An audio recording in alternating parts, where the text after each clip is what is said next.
일본이 전자제품과 자동차로 세계를 휩쓸던 전성기에도 넘지 못한 숫자가 있습니다. 한 달 수출 1,000억 달러입니다. 이 벽을 넘어본 나라는 미국과 중국, 독일뿐이었죠. 그런데 2026년 6월 네 번째 이름이 새로 올라갔습니다. 대한민국입니다. 수출액은 1,022억 5천만 달러. 그런데 더 놀라운 건 기록 자체가 아닙니다. 왜 일본보다 한국이 먼저 이 벽을 넘었느냐는 겁니다. 숫자를 하나씩 뜯어보면 그 이유가 꽤 선명하게 드러납니다. 안녕하세요. 구독, 좋아요, 알람 설정 부탁드려요. 가장 먼저 봐야 할 숫자는 1,022억 5천만 달러가 아닙니다. 448억 2천만 달러입니다.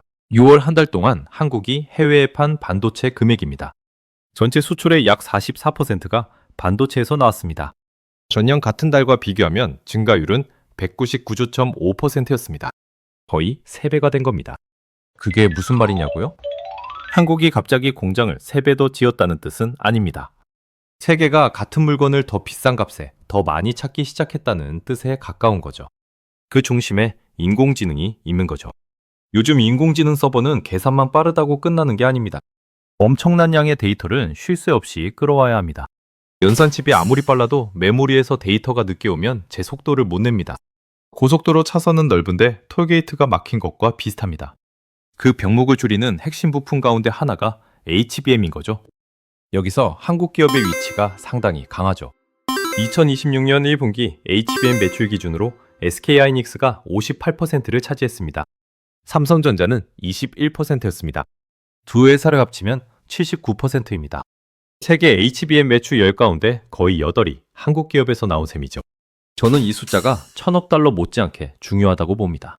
왜냐하면 지금 세계에서 가장 돈이 많이 몰리는 산업의 병목에 한국 기업 두 곳이 서 있기 때문입니다. 인공지능 투자가 커질수록 메모리가 더 필요해집니다. 메모리가 필요할수록 한국 공장의 가치가 올라갑니다. 세계가 한국을 봐줘서 주문하는 게 아닙니다.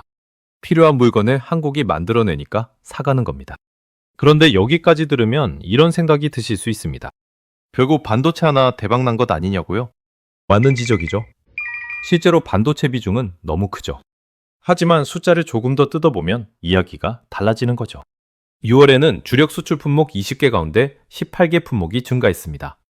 반도체를 제외한 수출도 574억 3천만 달러로 월간 사상 최대였습니다. 전년 같은 달보다 28% 늘었습니다. 컴퓨터 수출은 54억 2천만 달러로 308.8% 증가했습니다. 자동차도 증가했고 선박과 무선통신기기 같은 품목도 힘을 보탰습니다. 그러니까 그림을 이렇게 봐야 합니다. 반도체라는 기둥이 압도적으로 굵은 건 맞습니다. 그렇다고 나머지 기둥이 전부 쓰러져 있는 건 아니라는 겁니다. 이번 기록은 반도체가 끌고 다른 산업이 뒤에서 밀어준 결과에 가까운 거죠. 실제로 내용을 보면 더 흥미롭습니다. 2026년 상반기 전체 수출은 4,967억 달러였습니다. 한반기 기준 역대 최대인 거죠. 반도체 수출만 1,924억 달러였습니다. 이것도 전년 상반기보다 163% 늘어난 수치입니다. 심지어 상반기 반도체 수출만으로 2025년 연간 실적을 이미 넘어섰습니다. 이쯤 되면 6월 하루만 반짝한 우연이라고 보기는 어렵습니다. 올해 들어 수출 체급 자체가 빠르게 커지고 있었고 6월의 그 흐름이 월 1,000억 달러라는 숫자로 터져 나온 겁니다. 조금 더 시간을 당겨보면 이 변화가 얼마나 빠른지 보입니다. 2026년 4월 수출은 858억 9천만 달러였습니다. 그런데 1993년 한국의 1년 전체 수출이 약 822억 달러였습니다.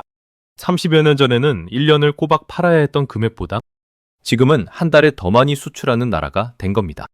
그리고 5월에는 877억 5천만 달러로 다시 역대 최고를 썼습니다. 3월과 4월에 이어 3달 연속 800억 달러를 넘겼습니다. 그 다음 달인 6월에는 1022억 5천만 달러까지 뛰었습니다.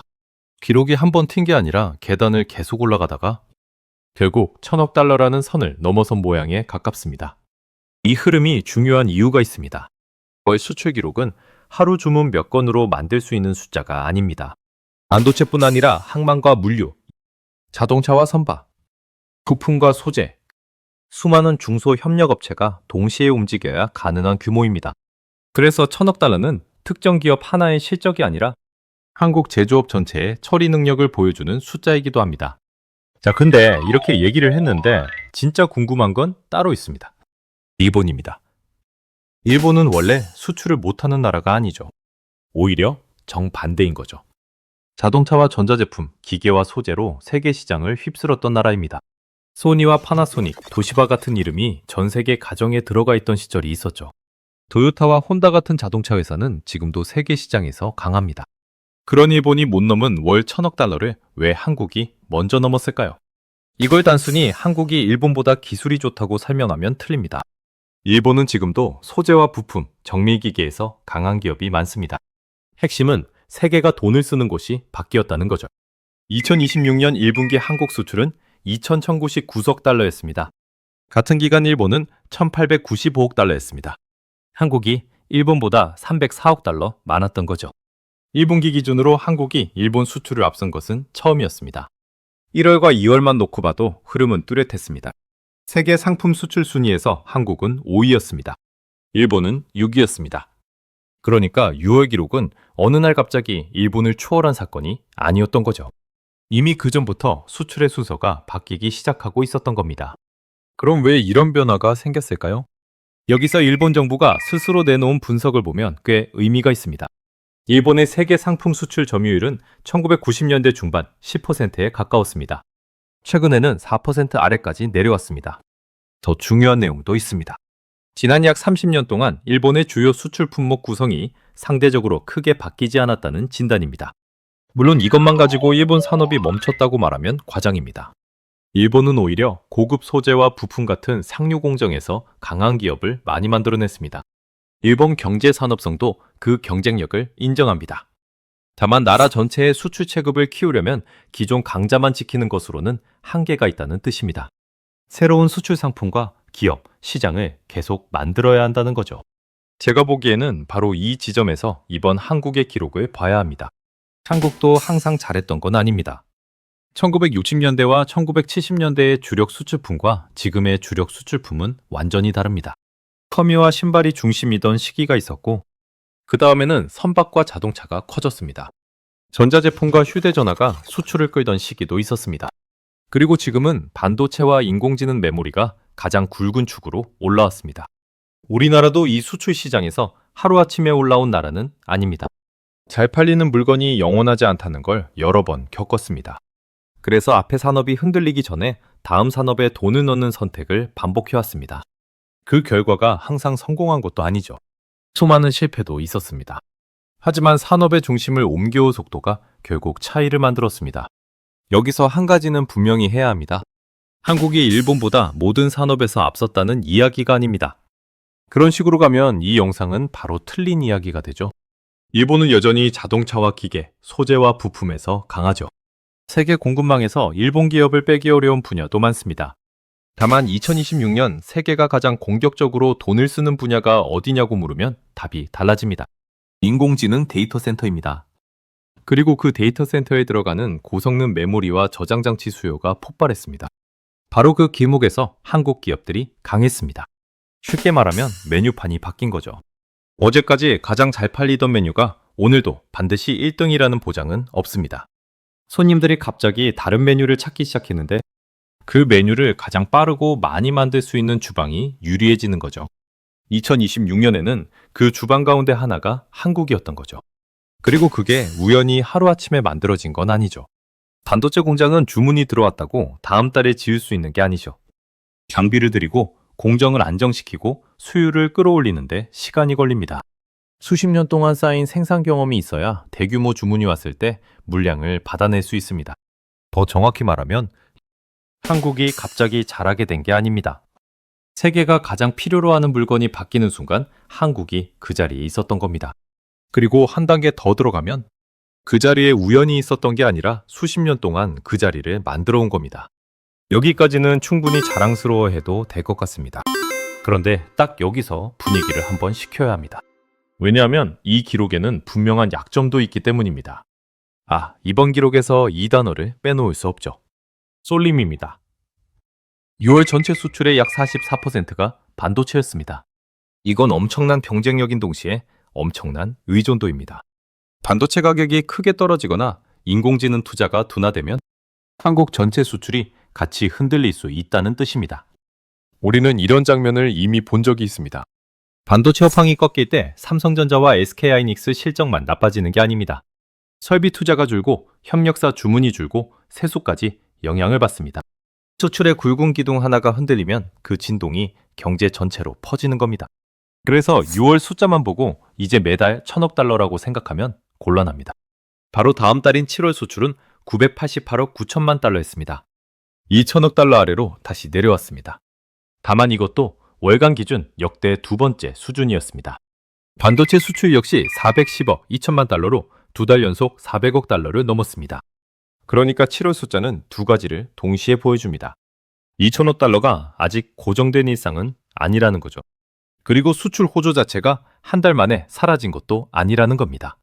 아쉬운 건 아쉬운 거지만 더 무서운 변수는 경쟁입니다. HBM에서 한국 기업들의 현재 위치가 강하다고 해서 영원히 강한 건 아닙니다. 마이크론은 이미 HBM 시장에서 중요한 경쟁자입니다. 중국 메모리 기업들도 빠르게 투자를 늘리고 있습니다. 특히 중국은 범용 메모리에서 생산 능력을 계속 키우고 있습니다. 돈과 시간을 동시에 투입하고 있다는 점을 무시하기 어렵습니다. 메모리 산업의 역사를 보면 1등이 영원했던 적이 없습니다. 미국이 강했던 시기가 있었고 일본이 세계 디램 시장을 압도했던 시기도 있었습니다. 그 뒤 한국 기업들이 주도권을 가져왔습니다. 지금 우리가 앞선다고 다음 10년도 자동으로 앞서는 건 아니죠. 여기에 정치 변수도 있습니다. 반도체는 이제 단순한 전자부품이 아니죠. 미국과 중국의 기술 경쟁 한가운데 들어간 전략물자입니다. 수출 통제와 관세, 공급망 규칙이 바뀌면 기업이 아무리 잘 만들어도 판매 경로가 달라질 수 있습니다. 그러니까 이번 기록은 단순한 한 달짜리 수출 기록을 넘어섭니다. 한국 제조업이 지금 세계 산업의 어느 위치에 서 있는지를 보여주는 숫자입니다. 동시에 그 위치가 얼마나 위험한지도 보여주는 숫자죠. 그렇다고 여기서 결론을 비관적으로 낼 필요도 없습니다. 왜냐하면 이번 기록의 진짜 의미는 반도체 한 품목에만 있지 않기 때문입니다. 대한민국 연간 수출이 1억 달러 선을 처음 넘은 해는 1964년입니다. 1995년에는 연간 수출 1,000억 달러를 돌파했습니다. 그리고 2026년에는 과거 한 해 목표였던 1,000억 달러를 한 달 만에 넘겼습니다. 이 숫자만 놓고 보면 믿기 어려운 변화입니다. 한 세대 전에는 1년 동안 팔아야 했던 금액을 이제는 한 달에 팔게 된 겁니다. 그 사이 한국이 파는 물건도 계속 바뀌었습니다. 예전에는 값싼 노동력이 경쟁력이었습니다. 그 다음에는 대규모 공장을 빨리 짓는 능력이 경쟁력이 됐습니다. 지금은 기술과 공정 경험, 그리고 수십조 원을 미리 투자할 수 있는 자본력이 경쟁력이 됐습니다. 자, 그렇다 보니까 저는 이번 기록을 이렇게 보고 싶습니다. 한국이 가진 진짜 경쟁력은 반도체라는 제품 하나가 아닐 수 있습니다. 산업의 중심이 바뀔 때 새 수출품을 키워온 능력, 그리고 그 물건을 실제 대량 생산까지 연결한 능력입니다. 물론 다음에도 성공한다는 보장은 없습니다. 오히려 지금처럼 잘 나갈 때가 가장 위험할 수도 있습니다. 반도체가 너무 잘 팔리면 다른 산업의 약점이 가려질 수 있습니다. 돈이 몰리는 곳에만 사람이 몰리고 다음 산업을 준비하는 투자가 늦어질 수도 있습니다. 그래서 세계 네 번째라는 숫자에 취하는 것보다 이 숫자가 왜 나왔는지를 기억하는 게 더 중요합니다. 미국과 중국은 압도적인 시장과 자본을 가지고 있습니다. 독일은 유럽 제조업의 중심입니다. 그 세 나라 뒤에 대한민국이 월 수출 1,000억 달러라는 기록으로 들어갔습니다. 국토 크기로 만든 기록도 아닙니다. 원유와 천연가스를 캔에 팔아서 만든 기록도 아닙니다. 대부분 공장과 기술, 사람이 만들어낸 제품을 팔아서 만든 기록입니다. 이 부분은 충분히 의미가 있죠. 하지만 진짜 승부는 이제부터죠. 월 1,000억 달러를 한 번 찍는 것보다 그 수준을 반복해서 만들어내는 일이 훨씬 어렵습니다. 반도체 다음 사이클에서도 살아남아야 하고 중국의 추격도 버텨야 합니다. 자동차와 조선, 바이오와 소비재에서도 새로운 주력 품목이 나와야 합니다. 그리고 언젠가 HBM이 지금처럼 특별하지 않은 물건이 되는 날도 올 겁니다. 산업은 늘 그렇게 움직였죠. 오늘의 황금알이 내일은 평범한 상품이 되는 거죠. 그때 한국이 또 다음 물건을 준비해 놓았느냐가 진짜 시험입니다.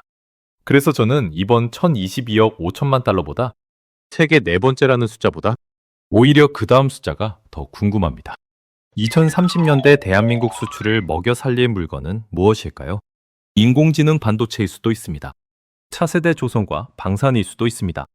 바이오나 로봇에서 새로운 주력이 나올 수도 있죠. 지금은 누구도 정답을 확신할 수 없습니다. 다만 과거를 보면 한 가지 패턴은 보입니다. 한국은 잘 나갈 때 다음 산업을 준비했고 위기가 왔을 때 그 투자로 버텨온 경우가 많았습니다. 이번 기록을 자랑으로만 소비하면 한 달짜리 뉴스로 끝납니다. 하지만 왜 이런 기록이 가능했는지를 보면 이야기가 달라집니다. 수출 강국 일본도 넘지 못했던 월 1,000억 달러를 한국이 먼저 넘은 이유는 단순히 올해 반도체 가격이 올랐기 때문만은 아닙니다. 세계가 원하는 물건이 바뀔 때 그 물건을 만들 공장과 기술을 미리 쌓아온 시간이 있었기 때문입니다. 세계 네 번째라는 숫자는 결과인 거죠. 진짜 중요한 것은 다음 10년에 세계가 살 물건을 또 대한민국이 만들어낼 수 있느냐는 겁니다. 그래서 이번 기록은 끝이 아니라 다음 산업을 묻는 출발점이기도 합니다. 그 답은 아직 없습니다. 하지만 다음 1,000억 달러를 만들 물건은 이미 대한민국 어딘가의 공장과 연구실에서 만들어지고 있을지도 모릅니다.